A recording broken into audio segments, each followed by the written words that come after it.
what we saw in Orlando was one of the ugliest cocktails of the problems that we still see here in America. A cocktail of homophobia, xenophobia, lack of access to mental health care, and sheer lack of political will. And all of us satirists, we've all been yelling out, crying out for change. But the sad reality is that we are all complicit in what happened.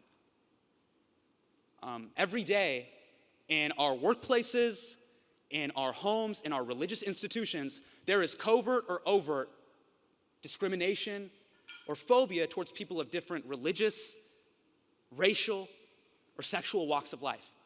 And we just sit there and we let it happen because it doesn't affect our bottom line. Oh, I didn't say it, Hasan. I don't think it's that way. They said it, okay? It's not that simple, Hasan. And we just go on with our lives because it didn't affect our status quo.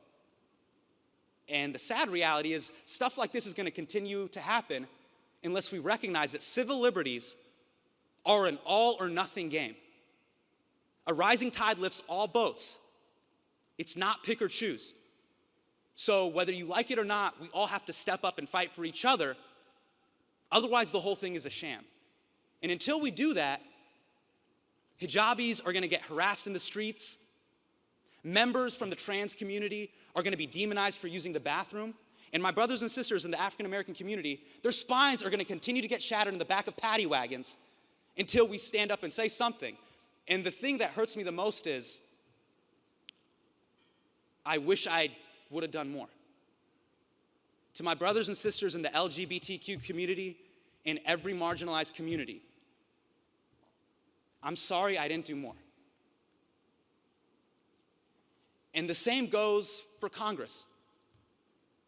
You know, we look to you guys as our leaders.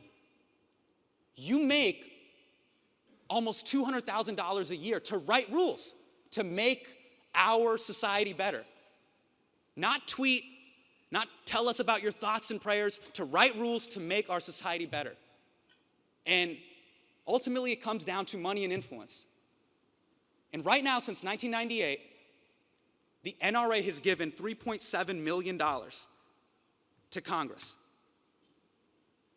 There are 294 sitting members of Congress that have accepted contributions from the NRA, and that doesn't even include the millions of dollars from outside lobbying.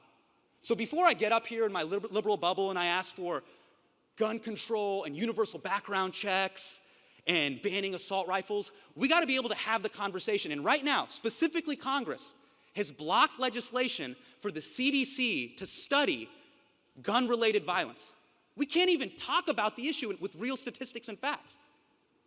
So I don't know if this is like a Kickstarter thing, but if $3.7 million can buy political influence to take lives, if we raised $4 million, would you guys take that to save lives?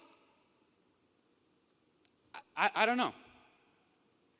Ultimately, I just got to ask you this. Look, when I got into comedy, when you guys got into media, and when you guys got into politics, we wanted to do the best work we could possibly do. And is this what you want your legacy to be?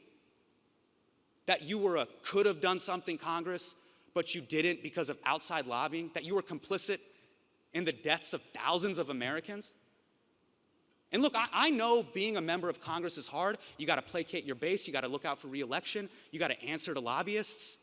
But please persevere, because our thoughts and prayers are with you. Good night.